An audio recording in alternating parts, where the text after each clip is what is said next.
Good evening students, कैसे हैं आप सब। आई होप सब बहुत अच्छे होंगे, एकदम ठीक होंगे।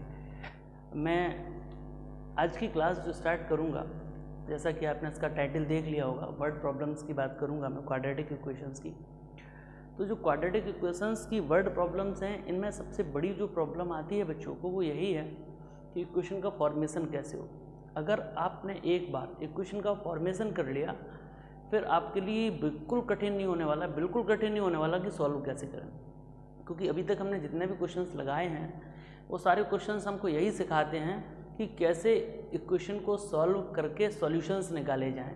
सॉल्यूशंस का मतलब है आंसर कैसे निकाले जाएं। सॉल्यूशन का मतलब क्या है? The value which satisfies the equation, वही तो उसकी सॉल्यूशन होती है। वही तो हमने लोगों ने पढ़ा ना, रूट्स क्या होते हैं ना, तो रूट्स क्या है, रूट्स ही तो सॉल्यूशन होते हैं। तो मैं ये कहना चाहता हूँ, इस टोटल ओवरऑल वीडियो में आप जो सीखेंगे वो यही सीखेंगे कि डिफरेंट टाइप की प्रॉब्लम्स। मैं कोशिश ये करूँगा कि आज की क्लास में, आज के बाद की क्लास में और उसके बाद की क्लास में, यानी कि आज का मतलब फ्राइडे आज वाली क्लास, और कल की, और उसके बाद फिर मंडे की क्लास, इन 3 क्लासेस में मैं आपको वो सिखा दूंगा जिसकी वजह से आप सारे वर्ड प्रॉब्लम्स को क्रिएट करना सीख जाओगे। अगर आप वर्ड प्रॉब्लम को का फॉर्मेशन, इक्वेशन का फॉर्मेशन करना सीख गए तो फिर वर्ड प्रॉब्लम आपके लिए बिल्कुल चुटकियों का खेल रह जाएगा, कुछ भी नहीं है उसमें। फिर ऐसा कोई ऐसा इशू है ही नहीं कि आप उसको ना कर पाएँ। जैसे मैं आपको अभी शुरुआत बिल्कुल छोटे लेवल के क्वेश्चन से करवाऊंगा, और कोशिश ये रहेगी कि मैं हर प्रकार का क्वेश्चन आपको सॉल्व करवाऊं। तो हर प्रकार का जो क्वेश्चन है वो आपको मतलब हर एक टॉपिक से रिलेटेड है, कि स्पीड डिस्टेंस टाइम का, एक अप स्ट्रीम डाउन स्ट्रीम का करवा दिया। तो इस तरह के जब क्वेश्चंस आप लगा लेंगे, ऐसे क्वेश्चंस को जब आप सॉल्व कर लेंगे, तो आपके अंदर एक कॉन्फिडेंस लेवल जनरेट हो जाएगा कि हाँ, इस चीज़ को हमें ऐसे करना है, इस चीज़ को हमें ऐसे करना है, और ऐसे ऐसे करके चीज़ों को बना लें तो हमारी इक्वेशन ऐसे फॉर्मेशन हो जाएगी। मैं क्वेश्चन को रीड कर रहा हूँ, ठीक है, वो क्वेश्चन को आप ध्यान से सुनिए। In a cricket match Kumble took 3 wickets less than twice the number of wickets taken by Srinath. ये 2 खिलाड़ी हैं, ये जो दोनों हैं ये क्रिकेट के बड़े अच्छे खिलाड़ी हैं। आपने शायद इनके नाम भी सुने होंगे, कुंबले और अनिल कुंबले इनका शायद पूरा नाम है, और ये दूसरे हैं श्रीनाथ। क्रिकेट में मुझे बहुत ज़्यादा इंटरेस्ट नहीं है, मैं कभी कभार देख लेता हूँ, और खेलना तो मुझे बिल्कुल भी नहीं आता है, तो इसलिए ये नाम बस कुछ सुने हुए लग रहे थे। नेक्स्ट आगे कह रहे हैं, the product of the number of wickets taken bye these two is 20, और इन दोनों के द्वारा लिए गए विकेट्स जो हैं उनका प्रोडक्ट है वो 20 है। तो find the number of wickets taken by each, तो दोनों ने कितने कितने विकेट्स लिए हैं, इसको हम लोगों को करना है। एक और बात कि जब भी मैं क्वेश्चन आपको बताया करूँ तो पहले क्वेश्चन वीडियो को आप पॉज कीजिएगा और क्वेश्चन को खुद से करने का ट्राई कीजिए। If you feel any doubt, अगर आपको कोई डाउट फील होता है तो फिर आप वीडियो को आगे बढ़ाइए और उसके बाद देखिए कि आप जो कर रहे हैं वो और हम जो कर रहे हैं वो, उन दोनों के सॉल्यूशन कहाँ मिसमैच कर रहे हैं या कहाँ पे कैसे कैसे मैच कर रहे हैं। अगर आपका आंसर आ रहा है तो आप ये देख लीजिए कि जो मेरा मेथड है वो और आपका मेथड है उसमें कहाँ पर कुछ अलग हो रहा है, और अगर एक जैसे आ रहे हैं फिर देयर इज़ नो इशू, फिर तो आपका ठीक है, आपने अच्छा किया है, और मुझे उम्मीद है कि आप सब धीरे धीरे करके सीख जाएंगे। तो देखिएगा, क्वेश्चन में ये कहा गया है कि जो अनिल कुंबले हैं, उन्होंने कितने विकेट लिए हैं? 3 wicket less than twice the number of wicket taken by Srinath. तो क्वेश्चन हमसे कह रहा है कि जो अनिल कुंबले हैं उन्होंने कितने विकेट लिए हुए हैं? 3 wickets less than twice the number of wickets taken by Srinath. तो हम एक काम करते हैं, इस क्वेश्चन में श्रीनाथ ने कितने विकेट लिए हैं उनको हम x मान लेते हैं। तो हम यहाँ पर लिख लेंगे पहले,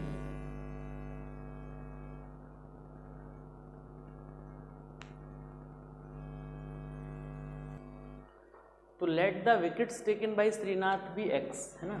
late the wickets taken by Srinath be x, ठीक है ना। मान लो कि श्रीनाथ ने कितने विकेट लिए हैं? x विकेट्स लिए हैं। अगर उन्होंने x विकेट्स लिए हैं तो इसका मतलब ये हो गया कि कुंबले ने कितने विकेट लिए होंगे? सो विकेट्स टेकन बाय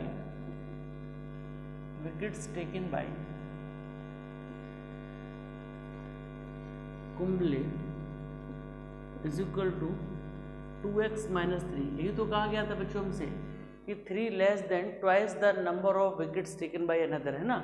यानी कि 3 कम कर दो, किसमें से 3 कम कर दो? 2 गुने से 3 कम कर दो। तो उन्होंने अगर x विकेट लिए थे तो उसका 2 गुना हो गया 2x, उसमें से 3 कम कर दिया तो 2x - 3। क्वेश्चन ये कह रहा था now according to the question इन दोनों का प्रोडक्ट जो है वो कितना दिया गया था। नाउ अकॉर्डिंग टू क्वेश्चन, इस क्वेश्चन के हिसाब से इन दोनों का जो प्रोडक्ट है वो कितना था, कितना होने लग रहा था, x × 2x - 3 = 100। कितना दिया हुआ था क्वेश्चन में, मुझे याद नहीं है, हाँ 20 था, इन दोनों का प्रोडक्ट था 20। तो अगर इन दोनों का बेटा प्रोडक्ट 20 है तो इसका मतलब है कि 2x² - 3x = 20। तो हम कह सकते हैं 2x² - 3x - 20 = 0, ऐसे करके बना सकते हैं। तो अगर हम इसके फैक्टर करने के लिए जाएंगे तो इसके फैक्टर कितने बनेंगे, 220 से 40 बनेगा, और 40 के हम प्राइम फैक्टर्स निकाल रहे होंगे। तो 40 के प्राइम फैक्टर्स क्या आएंगे, ये कट के 20 हो जाएगा, इसको फिर काटेंगे 10 होगा, इसको फिर काटेंगे तो ये 5 आएगा, और ये 5 बन सा 5 हो रहा होगा। हमें बनाना कितना है, इस वैल्यू को किसके बराबर करना है, 3 के।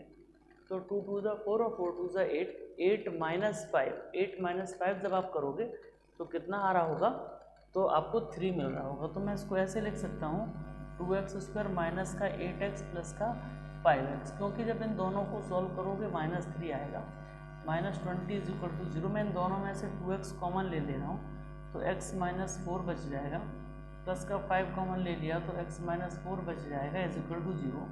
प्यारे बच्चों x - 4 को हम अगेन कॉमन ले लेंगे तो 2x + 5 यहाँ रह जाएगा = 0। आप सभी बच्चे जानते हैं कि जब दो चीज़ों का प्रोडक्ट 0 है तो इसका मतलब है कि या तो ये वाली चीज़ 0 है या फिर ये वाली चीज़ 0 है, इन दोनों में से एक 0 ज़रूर हो रहा होगा। तो अगर ये 0 है तो x - 4 = 0, तो x की वैल्यू 4 आती है, और अगर ये 0 है तो 2x + 5 = 0, यानी कि 2x = बेटा -5, तो x की वैल्यू हो जाएगी -5/2। तो इस तरह से हम बहुत आसानी से x की 2 वैल्यू निकाल पाए। प्यारे बच्चों, अगर x की 2 वैल्यू है तो ये तो नेगेटिव वैल्यू है, ये तो पॉसिबल नहीं है ना, नंबर ऑफ विकेट्स नेगेटिव में नहीं हो सकता, तो इसलिए हमारी ये वैल्यू जो है वो पॉसिबल नहीं हो रही होगी। तो अगर ये वैल्यू पॉसिबल नहीं है, ये नेगेटिव वैल्यू पॉसिबल नहीं है, तो x की वैल्यू कितनी है, एक्सेप्टेबल वैल्यू कितनी है, x की जो एक्सेप्टेबल वैल्यू है वो कितनी हो रही होगी, 4 हो रही होगी। अगर x की एक्सेप्टेबल वैल्यू है तो इसका मतलब क्या हुआ, सो हम क्या कह सकते हैं, फाइनली हम क्या कंक्लूड कर पाए, the wickets taken by Srinath, है ना। So the wickets taken bye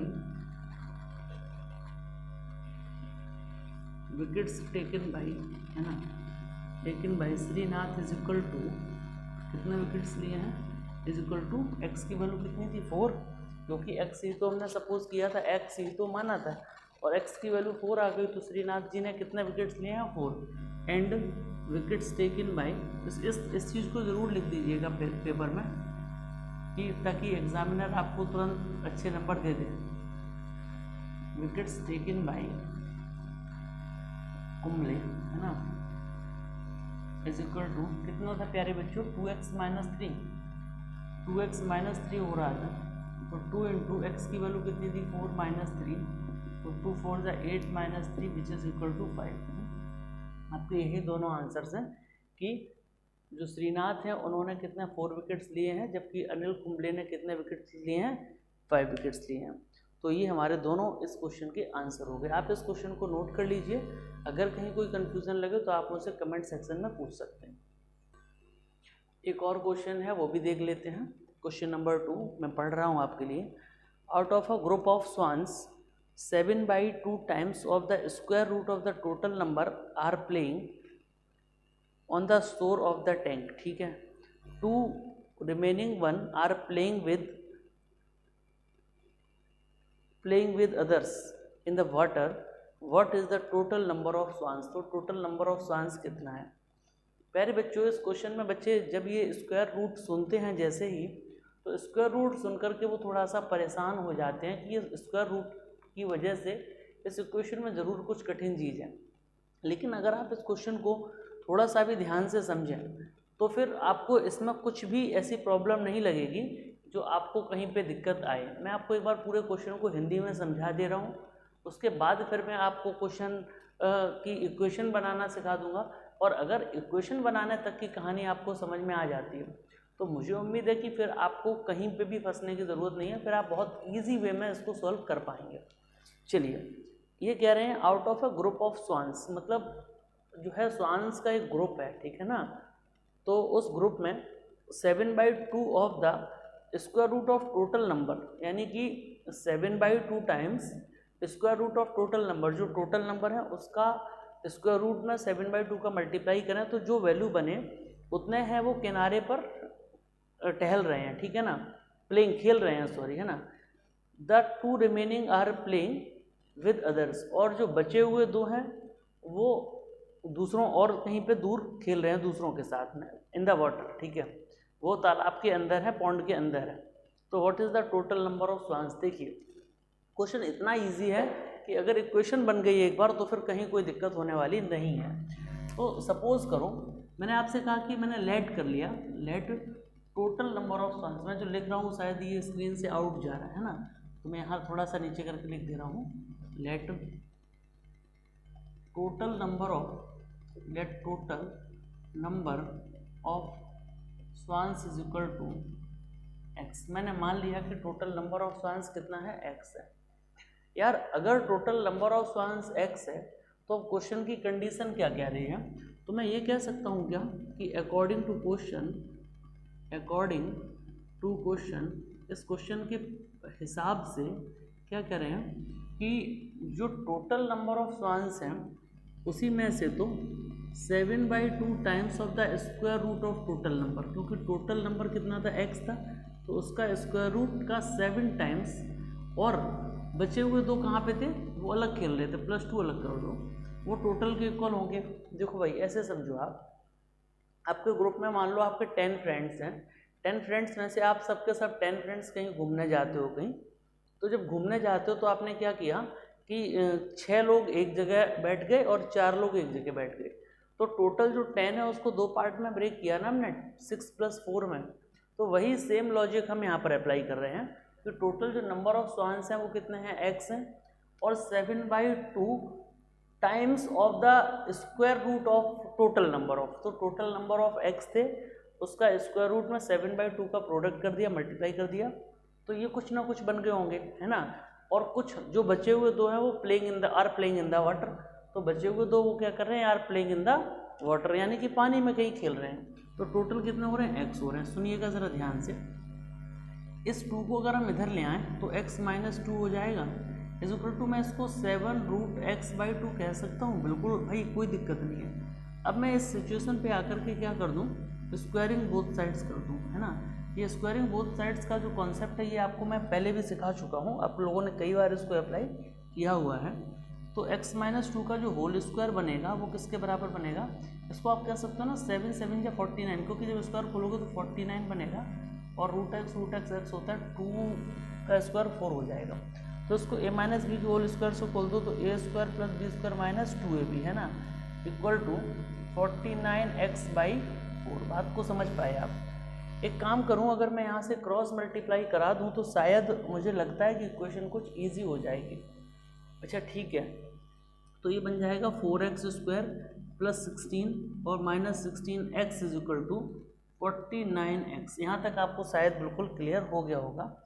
मैं इसको कह सकता हूँ 4x², अगर मैं इसको इधर ले आऊँ तो ये कितना हो जाएगा, -65x, ठीक है, -65x और +16 = 0, ठीक है, यानी कि 4x² - 65x + 16 = 0। हमारी फाइनल जो इक्वेशन बनी है वो ये बन गई है। अब क्योंकि हमें तो वैल्यू x की निकालनी हो रही होगी, है ना, हम तो x की वैल्यू निकालने लग रहे हैं, तो अगर भाई हम x की वैल्यू निकाल रहे होंगे तो यार इसका सीधा सा फंडा यही है, इसका सीधा सा लॉजिक यही है कि हम यहाँ पर या तो फैक्टराइजेशन मेथड अप्लाई करें, और अगर हम फैक्टराइजेशन में अपने आप को थोड़ा सा भी कमज़ोर महसूस करते हैं तो फिर हम एक और मेथड हमने सीखा है डिस्क्रिमिनेंट के थ्रू जाने वाला। तो जो डिस्क्रिमिनेंट के थ्रू जाने वाला मेथड है वो मेथड हमारे लिए और भी आसान है। उससे क्या होता है ना कि एक ही बार में थोड़ी सी चीज़ें जो है वो अच्छे से क्लियर हो जाती हैं। गर्मी बहुत हो रही है ना, रिकॉर्डिंग करते टाइम काफ़ी प्रॉब्लम होती है। तो 16 × 4 = 64, तो मेरे प्यारे बच्चों ये क्या हो गया 64, और 64 के पॉसिबल फैक्टर होते हैं 64 × 1। हालांकि इसके फैक्टर तो 8 इंटू 8 हो जाएंगे, 4 इंटू 2 इंटू 8, ऐसे बहुत सारे फैक्टर्स हो सकते हैं। 64 2 इंटू 2 की पावर 6 होता है, सीधी सी बात है।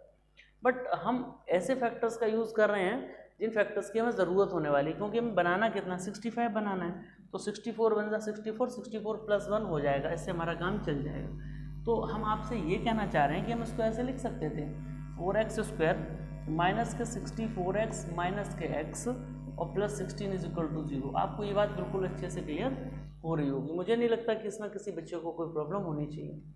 मैं इन दोनों में से 4x अगर कॉमन ले लूँ तो यहाँ से x माइनस 16 बच जाएगा, माइनस 1 कॉमन ले लूँ तो x माइनस 16 बच जाएगा इज इक्वल टू 0। अब प्लीज़ कोई ऐसा मत पूछना कि सर ये क्यों हो गया, क्योंकि हर ये तो बहुत बेसिक सी बात है, ये आपको बहुत अच्छे से मालूम भी है। अगर मैं यहाँ से x माइनस 16 एक बार फिर से अगेन कॉमन ले लूँ तो 4x माइनस 1 यहाँ बच जाता है विच इज़ इक्वल टू 0। ठीक है, तो अब वही बात आ गई पुरानी वाली कि अगर किन्हीं दो चीज़ों का प्रोडक्ट 0 है तो या तो ये 0 है या फिर ये 0 है।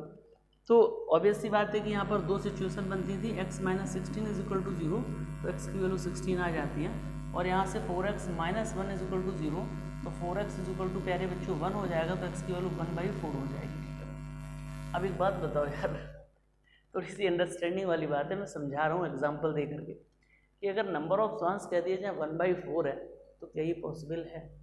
आप सब लोग जानते हो यार ये नंबर पॉसिबल नहीं है नंबर ऑफ स्वांस के लिए। क्या आपके कभी 3/2 फ्रेंड्स हो सकते हैं, है ना? कभी 7/2 लोगों से आप मिलकर के आ सकते हो? ये पॉसिबल नहीं है ना? मम्मी ने भेज दिया मार्केट चले जाओ और क्या लेकर के आना है, आज आपको पैरेट खरीद के लाना है, पैरेट पालने का शौक है, तो आपसे कह दिया जाए कितने पैरेट लेके आने हैं, तो आप कहोगे 5 6 7, ऐसी संख्या तो हो सकती है। क्या 10:30 11:30 12:30 ऐसा नहीं हो सकता? ये पॉसिबल नहीं है।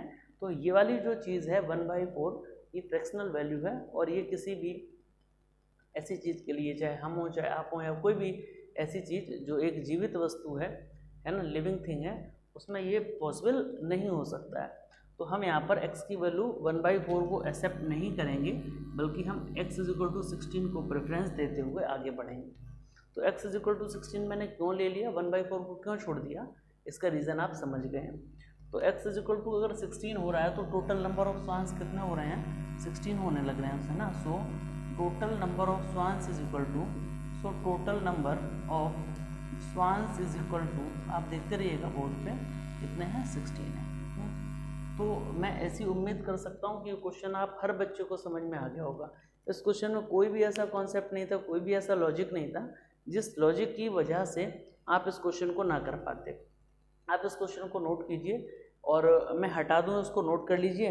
वीडियो को आप चाहें तो वीडियो को पॉज करके आप इसका स्क्रीनशॉट भी ले सकते हैं, स्क्रीनशॉट ले लीजिए, फिर मैं इसको हटा दे रहा हूँ। आफ्टर दैट देखिएगा नेक्स्ट क्वेश्चन क्या बन सकता है, तो मैं आपको वही अगला क्वेश्चन जो है वो करवाने जा रहा हूँ। मैं कोशिश ये कर रहा हूँ कि हर प्रकार का क्वेश्चन आप तक पहुँच जाए, ताकि पेपर में कोई क्वेश्चन आपके सामने हो और आप ये ना सोच सकें कि सर ने मुझे ये कॉन्सेप्ट नहीं करवाया था। तो मेरी कोशिश यही रहती है कि मैं आपको हर प्रकार का क्वेश्चन दे पाऊँ, या हर एक चीज़ आप तक बहुत अच्छे तरीके से डिलीवर हो पाए। मेरी बेसिकली कोशिश यही रहती है। बट कभी कभी नेटवर्क इशू या कुछ ऐसी क्रिटिकल कंडीशंस होती हैं, वहाँ पर ये पॉसिबल नहीं हो पाता है जो कंटेंट डिलीवर करना चाह रहे हैं वो हो पाए। एक 2 डिजिट नंबर का कॉन्सेप्ट मैंने आपको पढ़ाया था जब मैं इस चैप्टर का बेस लेकर के चल रहा था और एनसीईआरटी पढ़ा रहा था, तभी मैंने बता दिया था। तो इसमें है क्या, जो ये 2 डिजिट नंबर वाला कॉन्सेप्ट है प्यारे बच्चों, ये कॉन्सेप्ट हमारे लिए देखिए कैसे इंपॉर्टेंट है। इसका क्वेश्चन ही उठा लेते हैं। अ 2 digit number is such that the product of the digits is 20। एक 2 डिजिट का नंबर है जिसके डिजिट्स का प्रोडक्ट है 20, है ना। When 9 is added to the number, then the digits interchange their places, find the number। Number को पता करना है। तो जब भी 2 डिजिट का नंबर होता है तो उसमें 2 प्लेसेस होते हैं। सपोज करो कि मैं लिख दूँ 93 है ना, तो 93 में ये क्या होता है हमारा यूनिट प्लेस, क्या बोलते हैं इसको, यूनिट प्लेस, या फिर इसको वंस प्लेस भी बोलते हैं, कुछ लोग इसको वंस प्लेस भी बोलते हैं। और ये वाला जो होता है इसको बोलते हैं टेंस प्लेस, है ना। टेंस प्लेस सुना होगा आपने, छोटी क्लासेस में ये पढ़ा होगा, बहुत अच्छे से पढ़ा है। तो चाहे हम यूनिट प्लेस की बात करें चाहे टेंस प्लेस की, बस हमें कॉन्सेप्ट क्लियर होना चाहिए। तो 2 डिजिट का एक नंबर है जिसके डिजिट्स का प्रोडक्ट है वो 20 है ना। तो लेट यूनिट डिजिट भी, मैं मान लेता हूँ कि जो यूनिट डिजिट है वो कितना है, unit digit is equal to x है। यूनिट डिजिट अगर एक्स है तो टेंस डिजिट कितना है, तो 10th डिजिट आप बता सकते हैं कितना है? मैंने मान लिया कि 10th डिजिट बाई है। 10th डिजिट कितना है? बाई है। अच्छा, अब कुछ बच्चों को लग रहा होगा सर क्वाड्रेटिक का क्वेश्चन करें, 2 वेरिएबल माने जा रहे हैं। देखिए आपकी इच्छा है, वो आप 2 वेरिएबल से करना चाहें 2 से कर सकते हैं, मैं 1 वेरिएबल से भी इसको कर सकता हूँ। अगर आपको ऐसा लग रहा है कि 1 वेरिएबल से करना चाहिए तो मैं 1 वेरिएबल से कर दे रहा हूँ, क्योंकि मुझे मालूम है बहुत सारे बच्चों के मन में ये आ रहा होगा कि सर इसको 2 वेरिएबल से क्यों बना रहे हो, आप इसको 1 वेरिएबल से बनाओ। तो मैं इस क्वेश्चन को 1 वेरिएबल से भी कर सकता हूँ, ठीक है। परेशान होने की कोई ज़रूरत है नहीं, इसमें ऐसी कोई खास चीज़ नहीं है। तो उसके लिए समझो, जैसे मैंने आपसे कहा कि 2 डिजिट हैं जिनके प्रोडक्ट है 27 है, तो मैंने 9 × 3 कह दिया। एक नंबर है 93 जिसके डिजिट्स का प्रोडक्ट जो है वो कितना है? 27 है, ठीक है। तो अगर इस कंडीशन में मैं आपको 1 डिजिट दे दूं तो आप दूसरा डिजिट बहुत आसानी से निकाल सकते हो, बहुत वेरी इजी वे में आप फाइंड कर सकते हो। तो सपोज करो कि मैंने आपको 1 डिजिट दे दिया, तो दूसरा डिजिट कैसे निकालोगे? अगर मैं कह देता कि 1 डिजिट मुझे मालूम नहीं है, x है, और दूसरा डिजिट है ना x है, तो मैं x3 लिख देता हूँ यहाँ पे। ये नंबर होता फिर हमारा, अगर 1 डिजिट x होता तो दूसरा डिजिट कैसे पता करते? तो x × 3 = 27 है, तो प्यारे बच्चों x = 27/3 होता, तो 9 × 3 = 27, x की वैल्यू 9 आ जाती। मतलब अगर मैं क्या कर रहा हूँ कि 1 डिजिट मुझे मालूम है और दोनों का प्रोडक्ट मुझे मालूम है, तो मैं दूसरा वाला डिजिट निकाल पा रहा हूँ, है ना, यही तो है। तो क्वेश्चन ये कह रहा था कि एक 2 डिजिट का नंबर है जहाँ डिजिट्स का प्रोडक्ट है वो कितना है? 20 है। तो अगर एक डिजिट x है तो दूसरे डिजिट को कितना होना पड़ेगा? x/20 होना पड़ेगा। क्यों मेरे भाई बताओ? सॉरी गलत हो गया, उल्टा हो रहा है ना, 20/x होना पड़ रहा होगा दूसरा डिजिट। और अगर मैं आपसे कहूँ कि इन दोनों का प्रोडक्ट 20 है कि नहीं है, चेक भी कर लो, तो x × 20/x, x से x कट जाएगा, देखो फाइनली 20 आ रहा है। कहीं कोई दिक्कत नहीं है, कहीं कोई परेशानी नहीं है, सबको समझ में आ रहा है। तो आगे क्या कह रहा था क्वेश्चन में आगे लिखा हुआ है कि अगर हम इसके, है ना, अगर हम इस जो ओरिजिनल नंबर है उसमें 9 ऐड करते हैं। चलिए वहाँ तक पहुँचते हैं। पहले एक यूनिट डिजिट हो गया x और 10th डिजिट हो गया 20/x। सो अगर हम ओरिजिनल नंबर की बात करें तो ओरिजिनल नंबर क्या है ना, so original number is equal to कितना हो जाएगा? देखो एक बात सुनो यार, जैसे 53 है सपोज करो, तो 53 कैसे आया? जो 1st प्लेस है उसमें 1 का मल्टीप्लाई और जो 10th प्लेस है उसमें 10 का मल्टीप्लाई, यही तो करवाते हो, तभी तो नंबर हमको प्राप्त होता है, तभी तो नंबर ऑब्टेन कर पाते हो। तो 3 बन जा कितना हो गया? 3, और 10 5 जा कितना हो गया? 50। तो 50 + 3 कितना बन गया मेरे प्यारे बच्चों? 53 बन गया। 50 + 3 कितना बन गया? 53 बन गया। अब यार एक बात बताओ कि 50 + 3 53 बन गया, कैसे बना? उसकी पूरी वर्किंग हमने आपको समझा दी, है ना, उसकी पूरी वर्किंग हमने आपको समझा दी। तो अगर अब हम आपसे ये कहें कि ओरिजिनल नंबर कितना होगा, तो आप ओरिजिनल नंबर तक पहुंचने के लिए क्या कर रहे होगे कि 1st प्लेस में 1 का मल्टीप्लाई और 10th प्लेस में 10 का मल्टीप्लाई। तो 1st प्लेस है यूनिट प्लेस, मेरी आदत है मैं 1st प्लेस को यूनिट प्लेस नहीं कहता हूँ, मैं 1st प्लेस कहता हूँ। तो आप 1st और यूनिट को दोनों को एक ही समझिएगा, कहीं कोई कन्फ्यूज़ नहीं होने का है। तो जब ओरिजिनल नंबर की बात होगी तो आप x × 1 कर रहे होगे और प्लस ये कितना होगा? 10 × 20/x। मैंने ऐसा क्यों किया? देखो सुनो, क्योंकि 1st प्लेस डिजिट में 1 का multiply plus 10th place digit में 10 का मल्टीप्लाई कर दो और दोनों को जोड़ दो तो ओरिजिनल नंबर बन जाता है। यही तो किया, 1st प्लेस में 1 का मल्टीप्लाई, 10th में 10 का मल्टीप्लाई और दोनों को सॉल्व करके जोड़ दिया तो हम ओरिजिनल नंबर तक पहुंच रहे थे। तो यार एक बात बताओ, अगर ऐसा करने से ये बन रहा है तो हम ओरिजिनल नंबर यहाँ पर ये लिख करके कुछ गलती तो नहीं कर रहे हैं? ओरिजिनल नंबर जो हम लिख रहे हैं वो सही लिख रहे हैं, ये तो सबको समझ में आ रही बात। तो अगर ओरिजिनल नंबर हमारा ये हो गया, अब क्वेश्चन क्या कह रहा है? अकॉर्डिंग टू द क्वेश्चन, इस बात को बहुत ज़रूरी है समझना, जो बात अब मैं समझाने जा रहा हूँ ये इतनी नेसेसरी है कि अगर आप इस बात को स्लिप कर गए तो पूरा क्वेश्चन आपके लिए बेकार हो जाएगा।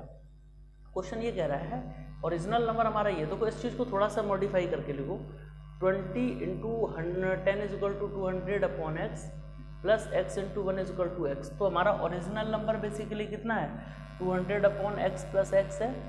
तो अगर हम कह रहे हैं कि if 9 is added to the number, ये तो है ना, if when 9 is added to the number then the digit interchange their places. अगर हम इस नंबर में 9 जोड़ दें तो डिजिट अपने प्लेसेस को इंटरचेंज कर देते हैं। प्लेसेस को इंटरचेंज करने का, देखो मैं फिर से समझाता हूँ, 53 ये डिजिट इंटरचेंज देयर प्लेसेस करेंगे तो ये नंबर कितना बन जाएगा? आपको मालूम है बेटा 35। देखो 3 की जगह 5 और 5 की जगह 3। तो ये 35 कैसे बना? जो वंस प्लेस था पहले ये नंबर क्या था 53, यानी कि 5 × 10 और प्लस 3 × 1, यही तो था। अब क्या हो गया 3 × 10 और प्लस 5 × 1, तो आप चेक करो 5 1 जा 5 और 10 3 जा 30, 30 + 5 35। पूरी की पूरी प्रोसेस को मैं डीप एक्सप्लेन कर रहा हूँ ताकि आप तक मेरे द्वारा कही हुई बात का एक एक हिस्सा पहुँच जाए। जितना डीप आप कॉन्सेप्ट समझेंगे, मैटर ये नहीं करता है कि आप सीख क्या रहे हैं, मैटर ये करता है कि आप कितना सीख रहे हैं। ठीक है, जो टीचर आपको सिखाए वो आपको इस लेवल पे सिखा दे कि आप चीज़ों को फील करके लिख रहे हैं। बोर्ड पे जो लिख रहा हूँ मैं वो आपके सामने जहन में आनी चाहिए बात। तो अगर कह रहे हैं कि 9 ऐड कर दिया जाए इस ओरिजिनल नंबर में, इस नंबर को मैंने यहाँ पे लिख लिया, 9 ऐड कर दिया जाए तो डिजिट इंटरचेंज देयर प्लेसेस, तो ये वाला यहाँ जाएगा, ये वाला यहाँ आएगा। तो समझना जरा, तो इस 20/x में मल्टीप्लाई होने लग रहा होगा 1 का, और इस x में मल्टीप्लाई होने लग रहा होगा 10 का। यहाँ तक क्लियर है? अब सुनो, यहाँ पे क्या हुआ, इसके नीचे 1 और इसके नीचे 1 मान लो, ये मेरी आदत है, इससे कैलकुलेशन थोड़ी सी ईजी रहती है। x हो गया, ये 200 प्लस x × x x² और plus 9 × x 9x equal to, ये प्यारे बच्चों 10 × x 10x हो जाएगा, ये 20/x रहेगा, इसके नीचे 1 मान के एलसीएम ले लो इसका भी। तो जब एलसीएम लोगे तो इधर तो 200 प्लस x² प्लस 9x है ही, और डिनोमिनेटर में x भी है हमारे पास, इज इक्वल टू, जब इधर लोगे तो एलसीएम x आ जाएगा, तो ये बनेगा 10x² और प्लस 20x, है ना।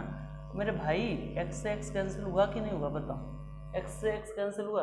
देखो कुछ बच्चे कहते हैं कि सर कैलकुलेशन प्रॉब्लम करती है, यार कैलकुलेशन तो प्रॉब्लम करती है, सही बात है, बट ये प्रैक्टिस आपके लिए बहुत ज़रूरी है। जो बातें आपको बताई जा रही हैं इनकी प्रैक्टिस बहुत ज़रूरी है। x से x कैंसिल हो गया, क्या कर सकते हैं, इसको उधर ले जाओ, है ना, थोड़ा साफ करके लिख देते हैं, 200 plus x² plus 9x is equal to 10x² और प्लस 20x, है ना।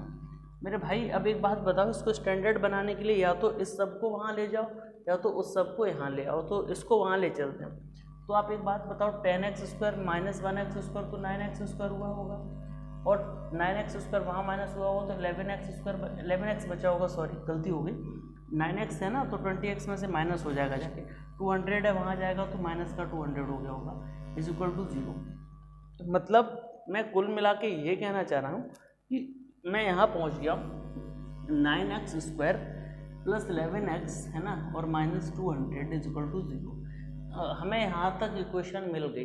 अगर हमको यहाँ तक इक्वेशन मिल गई है तो हर बच्चा जानता है x की वैल्यू अब बहुत आसान है निकालना, क्योंकि आपको कुछ नहीं करना, सिर्फ फैक्टर को इस प्रकार अरेंज कर लेना है कि कितना बन जाए, 11 बन जाए, जोड़ना है या घटाने पे, ये घटाने पे ही बनेगा, ठीक है।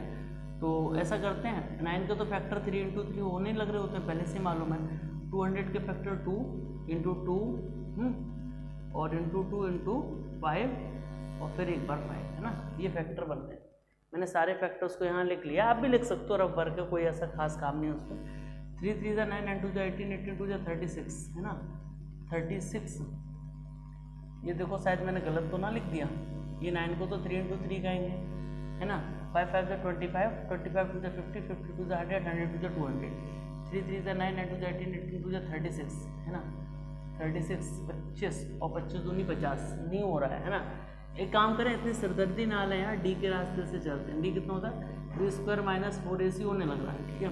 तो d इज इक्वल टू कितना हो गया, b² माइनस 4ac, यानी 11² माइनस 4 × 9 × कितना है, माइनस का 200, ठीक है।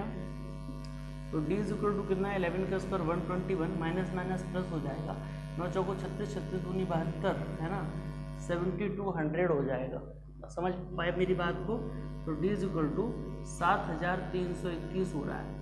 7321 ये एक परफेक्ट स्क्वायर संख्या होती है कि नहीं होती है यार, ये तो बड़ी दिक्कत हो गई, है ना। अगर 7321 एक परफेक्ट स्क्वायर संख्या नहीं होती है तो फिर फैक्टर करने में बड़ी मुश्किल आ रही होगी, है ना। तो फैक्टर बड़ी दिक्कत से हो रहे होंगे। चलिए देखते हैं, लेकिन फिर भी कोई बात नहीं, करके देख लेते हैं।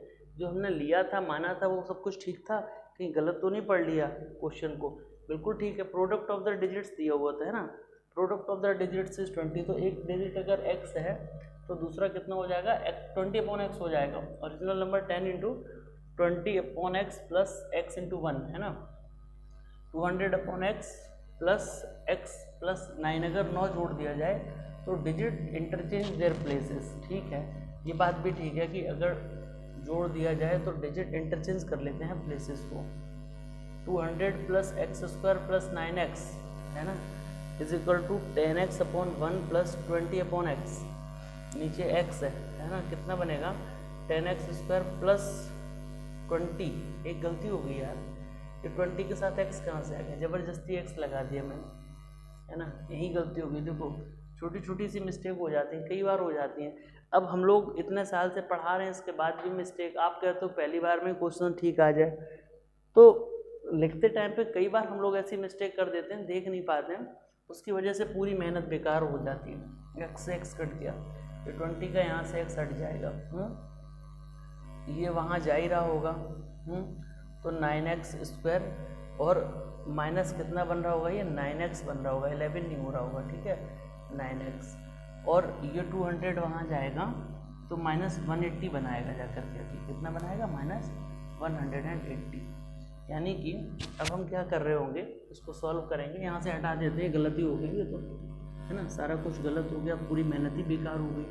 चलिए तो क्या करेंगे, इसको 9x square minus 9x square minus 9x minus 180 is equal to 0, ये बन गई इक्वेशन। यहाँ एक लाइन खींच दो ताकि सेपरेशन हो जाए थोड़ा सा। पूरी इक्वेशन 9 से डिवाइड करो, x square minus x minus 9 2 80 20 is equal to 0। 20 के ऐसे फैक्टर करो कि 1 आ जाए, क्योंकि कोफिशिएंट ऑफ x 1 है, तो 20 के फैक्टर होते हैं 5 × 4, 5 6 को 20, यही होता है। अब बिल्कुल ठीक है, अंतर 1 होना चाहिए, तो 5 - 4 बराबर 1 होता है। तो क्या कहोगे, एक्स स्क्वायर माइनस के 5x प्लस के 4x minus 20 is equal to 0। प्यारे बच्चों x कॉमन ले लो, x - 5 प्लस का 4 कॉमन ले लो, तो x - 5 is equal to 0। x - 5 will be there in one bracket and x + 4 will be there in one bracket, that's why on comparing we will get x is equal to 5 and x is equal to -4। ठीक है, कोई दिक्कत नहीं है यार, थोड़ा सा speed में कर दिया है। तो x की वैल्यू 5 और x की value -4, this value is not acceptable. Why, क्यों है भाई नॉट एक्सेप्टेबल? क्योंकि इस वैल्यू को अगर हम यहाँ डालते हैं तो ये नंबर भी नेगेटिव हो रहा है, इसको भी नेगेटिव करेगा, ये दोनों को नेगेटिव करेगा। जबकि अगर नेगेटिव हो गया तो पूरा होल वैल्यू, पूरा आंसर नेगेटिव हो जाएगा। ठीक है, नेगेटिव नहीं होना चाहिए। x की वैल्यू कितनी है, 5 है, तो x की वैल्यू 5 है, तो हमारा यूनिट डिजिट कितना हो गया वो लिख दो यहाँ पे। So unit digit is equal to कितना है, unit digit is equal to 5 है। और जो टेंस डिजिट है वो कितना है, tens digit is equal to कितना बनेगा मेरे भाई, 20/5, यानी कि कितना हो जाएगा, 4 हो जाएगा। तो ओरिजिनल नंबर पूछा गया था हमसे, ओरिजिनल नंबर कितना है, original number is equal to, अब देखो जरा हो गया ओरिजिनल नंबर, क्या दिक्कत है यार, यूनिट डिजिट 5 है और टेंस डिजिट कितना है, 4 है, तो 4 और 5 45, यही हमारा आंसर। ठीक है, तो मैं उम्मीद करता हूँ कि ऐसे क्वेश्चन को आपको मैं 2 वेरिएबल से तो पहले ही सिखा चुका हूँ, और ये मैंने आज 1 वेरिएबल से भी करके दिखा दिया। तो आज हम लोगों ने जो ये 3 अलग अलग कॉन्सेप्ट्स पढ़े हैं, तो इनके क्वेश्चन आपको आने चाहिए। मैं एक क्वेश्चन आपको होमवर्क के लिए दे रहा हूँ, इस क्वेश्चन को आप कर लीजिएगा। अ नंबर, सभी लोग नोट करें इसको, a number consist of 2 digits whose product is 56। A number consist of 2 digits whose product is 56, full stop लगा दीजिए। When 9 is subtracted from the number, आगे लिख रहा है, when 9 is subtracted from the number the digits interchange their places, है ना। When 9 is subtracted from the number the digit interchange their places, find the number. ठीक है, तो ये क्वेश्चन आपको होमवर्क में करना है। अगर कोई डाउट लगे तो मुझे कमेंट सेक्शन में बताइएगा कि सर मुझे ये बात समझ में नहीं आती है। इसके बाद कल हम कुछ न्यूमरेटर डिनोमिनेटर के क्वेश्चन पे बात करेंगे, उसके बाद कुछ एज के क्वेश्चंस पे बात करेंगे। न्यूमरेटर डिनोमिनेटर एज, ये दोनों बहुत इंपॉर्टेंट कॉन्सेप्ट्स हैं। कल हम एक और बहुत इंपॉर्टेंट क्वेश्चन की बात करेंगे, स्पीड डिस्टेंस टाइम का कॉन्सेप्ट होगा, उसकी भी बात करेंगे। तो इस प्रकार से करीब 4-5 दिन अभी हम लोग डिफरेंट टाइप के क्वेश्चंस को एक बार फिर से ले रहे हैं, शुरुआत से ले रहे हैं। इनको कर लेने के बाद हमारा कॉन्फिडेंस लेवल भी काफ़ी अच्छा हो जाएगा और चीज़ों को हम और डीप और बेहतर तरीके से जान पाएंगे।